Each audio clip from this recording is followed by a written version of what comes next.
দূর থেকে মানুষ এসে কোন কইতে পারে না তোকে মেলা কেন যাবে এবার ওগুলা এই যে তুমি 1 তারিখে হইবো মেলার দিনে উন্নয়ন হয়। গেঞ্জাম ছাড়া মেলা হয় মাঠটা বড় পারিবারিক দোকানদার যারা আবো তার বেচা কিনে ভালো করে দিই দিবি না কত মাছ তুমি জায়গা মতো দাও না এই তো মাছ করে না এদিন আমলি সবার ক্ষমতা আছে একটা ঘরে ভালো ভালো করে কাটে নমস্কার রাজেশের মেলা তাহলে তুমি বড় হলো না হেডা খাও না আমি কইছি যে মেলা বানাবার বাপ এটা ভাই আমরা জীবন মেলা সব জায়গায় মেলা যায় আমরা সব জায়গায় আনন্দ করতে পারি লেবু কাটলো এই মেলা ছিল মেলা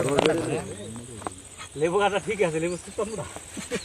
নবীন দে কইছি হইনাই ছিল কথা কথা নবীন দে কইছি বারে বলে মেলা দাওটা দি খাস করে মেলা নেই করতে পারি নি স্যার ওই বেটা মেলা আমরা নিছি মেলা আমার ব্যক্তি আছে কোন মেলায় যাবি বাংলাদেশের মধ্যে পাইছে